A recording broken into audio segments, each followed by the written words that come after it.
오늘 본문은 마태복음 18장 6절에서 7절입니다. 함께 봉독하도록 하겠습니다. 누구든지 나를 믿는 이 작은 자 중 하나를 실족하게 하면 차라리 연자 맷돌이 그 목에 달려서 깊은 바다에 빠뜨려지는 것이 나으니라. 실족하게 하는 사람 이들이 있음으로 말미암아 세상에 화가 있도다. 실족하게 하는 일이 없을 수는 없어. 실족하게 하는 그 사람에게는 화가 있도다. 아멘. 눈물이 너무 납니다. 이 본문으로 말씀을 나누기에 부끄럽기 때문에 먼저 하나님께 저의 심령을 잘못된 것을 용서를 구하는 기도가 많이 나왔습니다. 가끔 이런 생각을 한 때가 있습니다. 교회에서 열심을 낼 때, 그 열심으로 인해서 무언가 더 잘하려고 할 때, 그래서 잘잘못을 따지는 이러한 상황이 벌어질 때, 결국은 마지막에는 나는 과연 신앙생활을 하고 있는가라는 자문할 때가 가끔 있었습니다. 과연 우리의 신앙생활은 무엇으로, 어떤 이름으로 채워지고 있는지 한번 생각해 보고자 합니다. 평생의 신앙생활을 했던 것은 교회 중심으로 이루어졌던 것 같습니다. 그러다 보니까 교회 생활 속에 이뤘던 모든 것들을 뒤집어 보니까 예배드리는 것, 그리고 말씀을 나누는 것, 찬양하는 것, 헌금을 드리는 것, 기도로 하는 것, 이런 요소들로 우리의 신앙생활의 흔적들이 이름 지어지는 것 같습니다.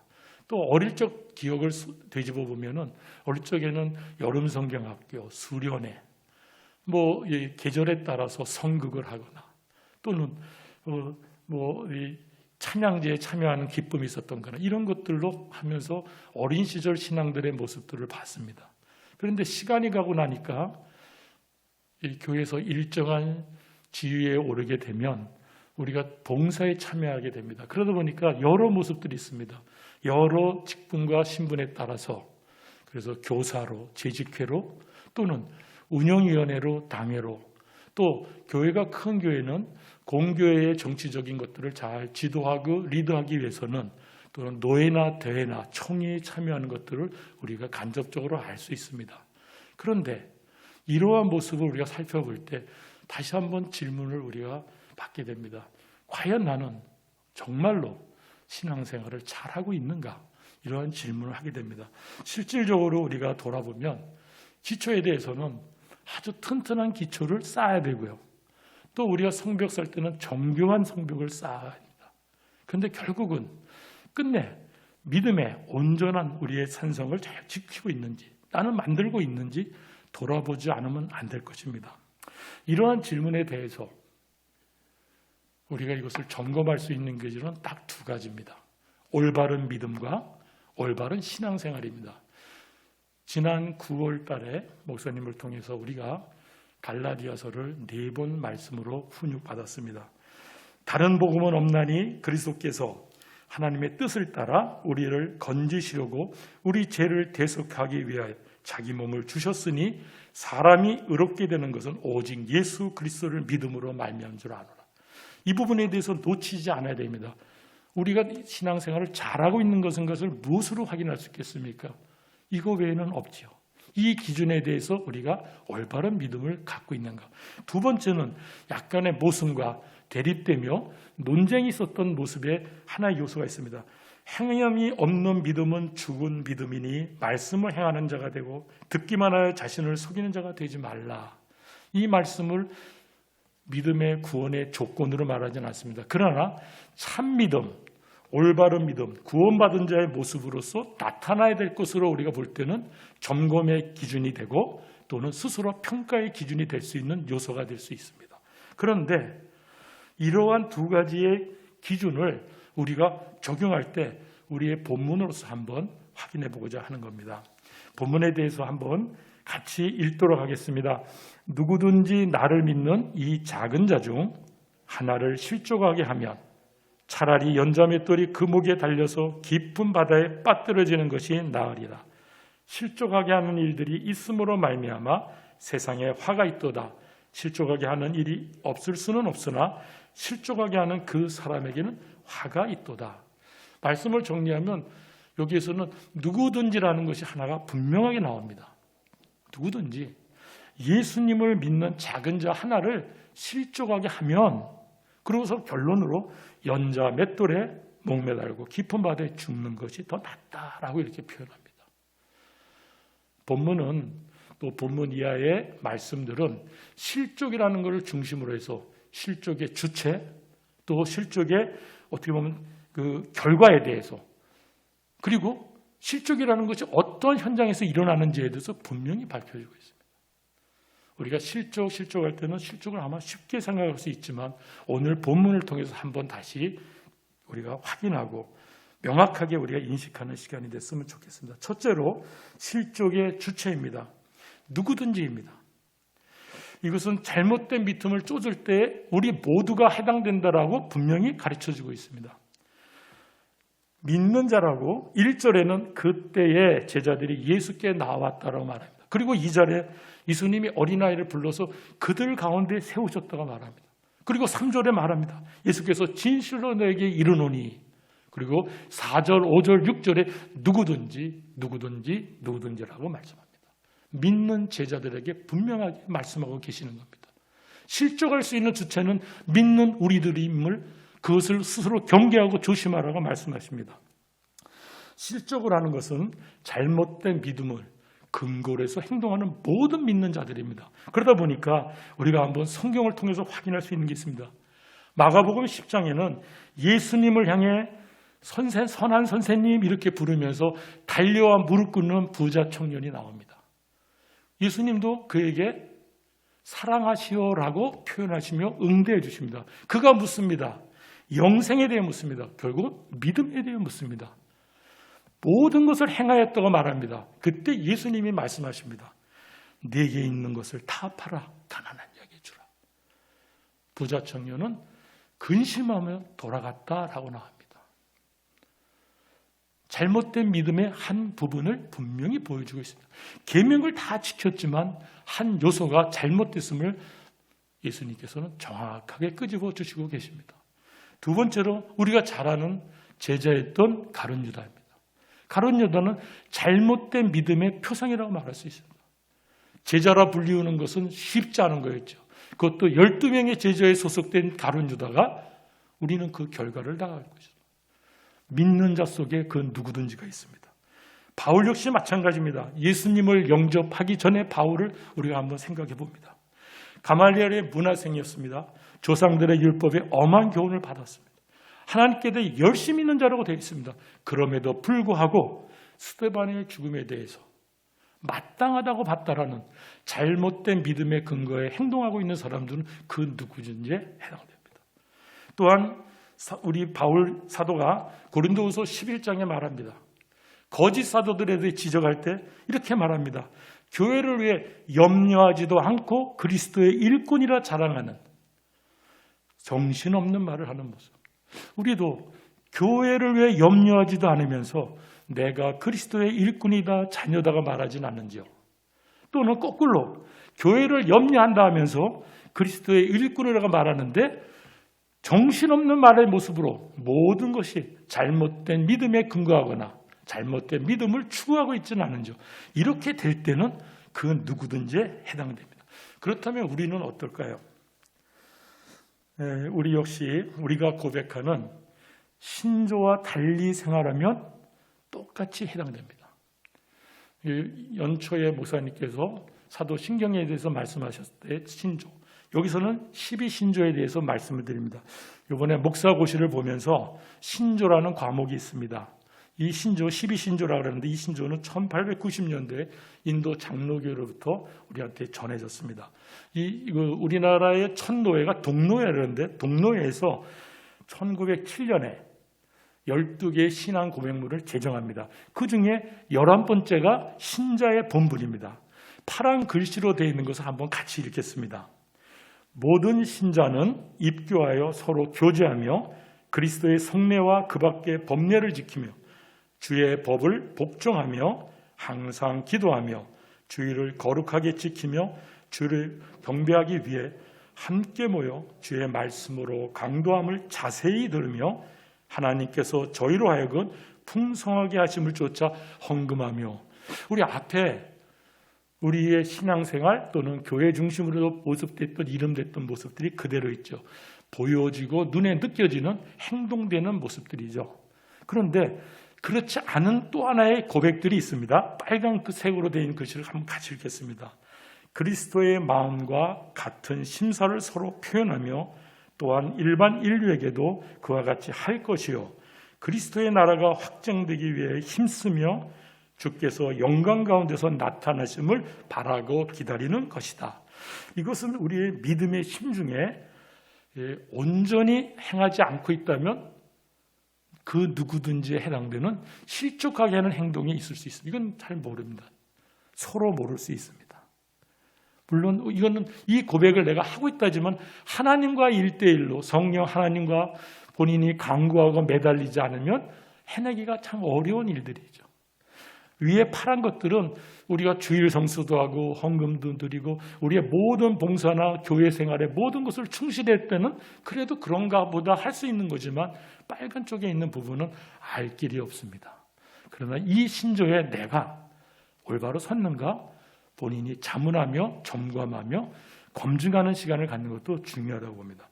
두 번째입니다. 실족의 결과입니다. 실족하게 하는 자는 영원한 불에 던져진다고 분명하게 말씀하십니다. 7절에 화라고 되어 있는 것은 바로 위에 6절 후반부에 보면 연자 맷돌이 목에 달려 깊은 바다에 빠지는 재앙 같은 말입니다. 이 본문에서는 그 화를 이 재앙으로 설명합니다.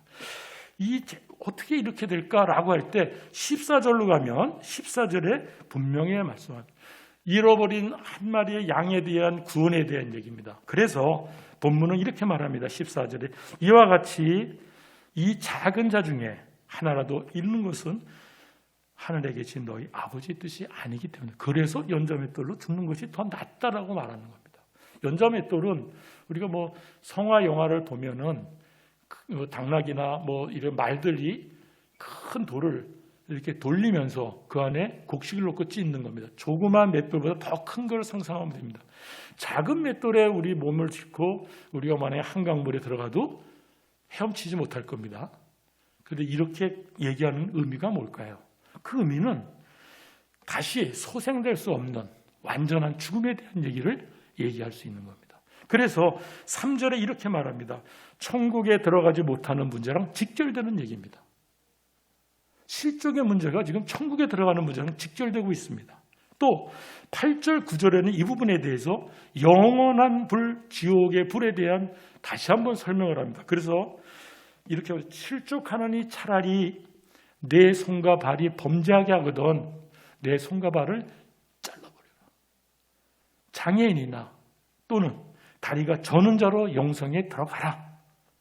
9절에 다시 얘기합니다. 내 눈이 너를 범죄하게 하거든 내 눈을 뽑아버리라. 한 눈을 갖고 영생에 들어가라. 이렇게 말합니다. 그런데 우리가 실족에 대해서는 좀 쉽게 생각하는 것 같아요. 실족하면 한자어로 발을 헛디디는 겁니다. 한자어로 발을 헛디디는 것.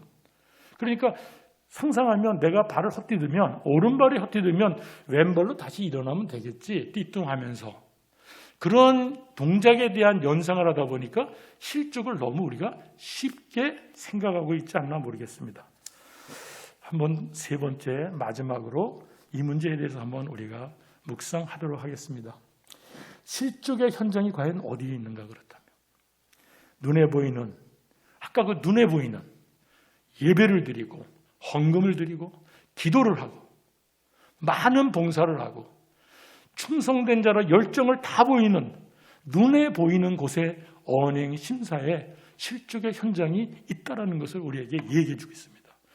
원어에 보면은 실족하다는 스칸달리조 이렇게 됩니다. 이 스칸달리조는 실은 짐승 사냥할 때 이렇게 올가미, 덫, 함정을 파놓는 것, 스칸달론이라는 이것에서 연유된 겁니다. 그래서 뜻은 무엇인가에 걸려 넘어지다. 그래서 보통 이런 거 보면 이렇게 다리 걸려 넘어지는 사파를 갖고 보통 이 연상을 하게 됩니다. 그러다 보니까 우리가 너무 쉽게 넘어지면 일어나면 되지, 털면 되지, 약간 부딪혔으면 닦으면 되지. 이 실족을 우리가 너무 쉽게 생각하고 있지 않는가, 이 단어적 어감 때문에. 그런데 성경은 말합니다. 그렇지 않다라고 말합니다. 성경에서는 매우 상징적으로 이 말을 쓰는데, 많은 번역본에 따라서는 그냥 제일 처음엔 넘어지게 하다 이렇게 쓰는 번역은 우리가 쉽게 알아듣는 거예요. 우리가 갖고 있는 연상된 이미지이기 때문에. 그런데 그 부분에서 분명합니다. 그들의 믿음을 잃게 하다, 범죄하게 하다, 타락하게 하다. 어떤 뜻일까요? 온전한 신앙을 완전히 망치게 하는 겁니다. 실족하게 함으로써 일어나는 현장 속에는 상대방을 완전히 믿음에서 떨어지게 하는 겁니다. 그렇기 때문에 연자맷돌을 메고 깊은 바다에, 이렇게 지금 비유하면서 얘기하고 있습니다. 자, 실족에 대한 것을 한번 우리 본문 밑에 어떻게 설명되어 있는지 관찰하겠습니다. 10절에 보면은 삼가 이 작은 자 중에 하나로 업신여기지 말라. 업신여기는 현장에 실족해야 한다, 이렇게 얘기했습니다. 업신여기라는 뜻은 교만하여 남을 낮추거나 하찮게 대하는 겁니다. 우리가 생활 속에서 교회 일도 좋습니다. 집안에서나 모든 관계에서도 그렇습니다. 내 마음속에 상대를 하찮게 여기는 교만한 마음이 갖고 있다면 그 순간 실족이라는 일을 일으키고 있는, 돌아봐야 된다는 겁니다. 두 번째로 27절에서 35절의 말씀에는 악독하고 비정한 사람의 모습이 나옵니다. 우리가 그렇게 악독하고 비정할까? 근데 저는 오늘 이러한 죄를 진 것 같습니다. 내 13살 위의 큰형님, 나보다 한 6살 위의 큰형님, 집안일에 대한 얘기를 할 때 목사 안수식을 놓은 저가 조심한다면서도 제가 아직 성숙하지 못해서 내 마음속에 그렇게 함부로 대하지 않았나. 내가 눈물이 너무 나더라고요. 이 용서를 하나님께 구하고 하나님의 사랑을 내가 힘입어야겠다. 실질적으로 이 업심여기는 이 악독하고 비정하다라는 부분은 목사님이 얼마 전에 또 설교 때 말씀하셨던 본문입니다. 만탈란트 받아서 어쩔 줄 모르는 자가 다 탕감받았어요. 돌아가는 길에 자기에게 100데나리온의 빚진 자를 만났습니다. 성경에 보면 그 사람이 목을 잡았다 그랬습니다. 그 목을 잡은 자가 애워놨다 그랬습니다. 들어주지 않고 감옥에 넣었다고 나왔습니다. 이것이 악독하고 비정합니다. 우리가 입은 은혜를 하나님께 입었다고 고백하면서 내게 준 하나님의 사랑을 나누지 못하고 있다면 우리야말로 악독하고 비정한 사람일 겁니다. 이 부분이 굉장히 중요한, 우리가 실족함에 대해서 너무 놓칠 때 다시 깨달아야 될 문제가 아닌가 생각합니다. 그리고 더 나아가서는 이 로마서에는 이런 부분이 있습니다. 제사 음식을 갖고 그 당시는 시장에서 식자재로 이렇게 통용되던 사회였습니다. 그러다 보니 우상 숭배에 벌어졌던 제사물을 어떻게 먹느냐? 나는 먹을 수 없다. 안 먹어도 된다. 이러한 믿음의 담대함의 정도의 차이, 해석의 차이 속에서 이렇게 할 때 믿음이 연약한 자가 감당 못하는 것에 대해서 얘기하고 있습니다. 음식으로 형제를 근심하게 하지 말라. 고기나 포도주로 먹지 않으므로 형제를 꺼리끼게 하지 않음이 아름다우니라 말합니다. 여기서 말하는 꺼리끼게가 70인경에는 프로스코테이 이렇게 찾는데 우리가 여태까지 보던 스칸달리조하고 다른 말이잖아요. 그럼 다른 뜻이네 했는데 영어 성경에는 또 to stumble 이렇게 돼 있어. 똑같이 실족하게 하다 합니다. 그런데 원어가 똑같은 게 나오는데 비잔틴 사본에는 똑같이 나왔어요. 스칸달리제 타이 이렇게 나왔습니다. 그러니까 결국은 꺼리끼게 하다라는 것도 실족하게 하다는 것과 똑같은 말입니다. 이렇다면 꺼리끼다는 무슨 뜻일까요? 사물이나 일 따위가 자신에게 해가 될까 피하는 사람, 싫어하게 되는 사람, 그렇게 만드는 겁니다. 일이 마음에 걸려서 꺼림칙하게 하는 것. 만약에 내가 말하는 것이 말투가 또 나의 이 일하는 방법이 상대방으로 하여금 힘들게 하거나 불편하게 해서 나를 피하게 하거나 그 상황에서 벗어나게 하는 것을 자안하게 한다면 아마 이것도 꺼리게 하는 것인데 그렇다면 실족하게 하고 있는 겁니다. 우리가 하나님께 은혜 입어 사랑을 입어 크리스찬이라고 우리가 말하고 있다면 우리의 언행심사의 이 부분을 돌아봐야 하는 것이 중요하지 않나 생각합니다. 말씀을 정리하겠습니다. 뒤에 보이시는 그 빙산의 그림이 있을 겁니다. 빙산 그러면 이 영화 속의 빙산을 하거나 남극 북극을 보면 너무 멋있지 않습니까? 그러나 이 수면 밑에는 어떤 그림의 어떤 모양의 빙산의 덩어리가 있는지 우리는 잘 모릅니다. 보통 이 과학적으로는 나와 있는 건 1이고 숨어 있는 건 9입니다. 그래서 보통 쓸 때 빙산 모형이라는 걸 갖고 심리학에서나 리더십에서 보통 말합니다. 근데 신앙생활에서 분명히 똑같은 원리가 있을 거라고 봅니다. 신앙생활에 눈에 보이는 건 뭘까요? 신앙생활에서 눈에 보이는 거는 믿음의 행동들이죠. 여태까지 우리가 말했던 교회생활. 교회생활 속에서는 행동으로 압니다. 저분은 예배 시간을 거의 다 나오시는 분이야. 저분은 공지에서 이런 일을 도와주시오 하면 다 나오는 분이야. 라고 인식되는 행동. 저분은 그렇지 않은 분. 이럴 수도 있습니다. 결국은 이 신앙에서도 행동으로 나타나는 것, 우리의 언행 또는 교회의 공동체가 요구하는 것에 우리의 열정의 참여, 헌신의 모습 보여지고 느껴지고 그분들에게 판단되는 표정과 행동들입니다. 결국은 그렇게 해서 우리의 심사와 의도와 계획들이 드러나지는 것, 그걸 다 행동으로 볼 수 있습니다. 그런데 이런 것들이 어떻게 이루어질 것이냐는 겁니다. 올바른 믿음, 참 믿음으로 만약에 쓴다면은, 맞죠? 쓴다면은 하나님과 사람 앞에 정직한 자로 쓰게 되는 것이고, 올바른 믿음, 참 믿음을 가진 사람은 하나님과 사람에게 겸손할 수밖에 없는 것이고, 그런 사람이 수면에 나타나는 행함은 아까 모든 믿음의 요소와 믿음의 현장의 행위에서는 바른 언어, 구제의 삶, 거룩한 삶을 드러낼 수밖에 없겠죠. 검증과 점검의 기준으로 충분할 수 있지 않을까 생각합니다. 공교롭게 이 네 가지는 음영동교회의 핵심 가치입니다. 자, 말씀을 마칠까 합니다. 제가 목사거실을 공부하면서 과목 중에는 목회학이라고 있습니다. 목회학은 신앙의 진리를, 모든 성경의 말씀의 진리를 성도님들이, 신자들이 일상에 생활하는 것을 잘 적용하는 것을 도와주는 학문을 목회학이라고 이렇게 정의합니다. 근데 이 목회학 속에서 목사가, 가르치는 자가 신령한 경건 생활을 위해서 네 가지 힘써야 된다라고 이렇게 가르쳐 주는 게 있었습니다. 기도하는 겁니다. 신자도 기도해야죠. 맞죠? 성경 연구를 하라 이렇게 되어 있습니다. 신자도 말씀에 묵상하지 않습니까? 우리는 깨어있는 성도 이 부분에 대해서 지금 1년 내내 말씀 가르치고 계시고 우리가 공부 배우고 있지 않습니까? 경건한 정신병을 해서 독서하라 이렇게 되어 있습니다. 그리고 마지막에는 자기를 전도하라, 계속 전도하라.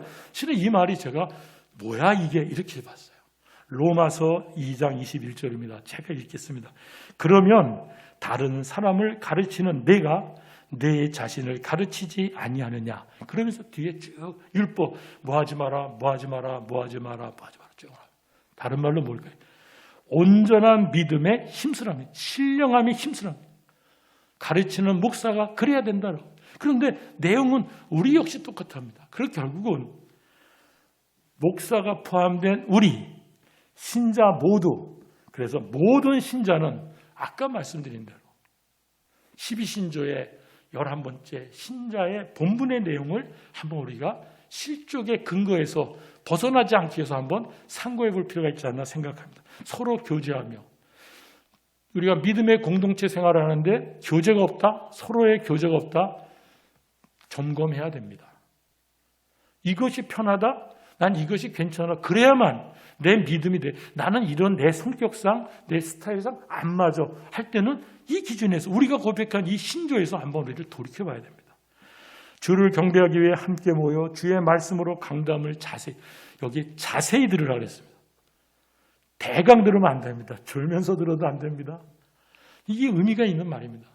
결국은 자세히 듣는데 우리가 경주하지 않으면 문턱만 넘는 우리의 모습을 발견할 겁니다.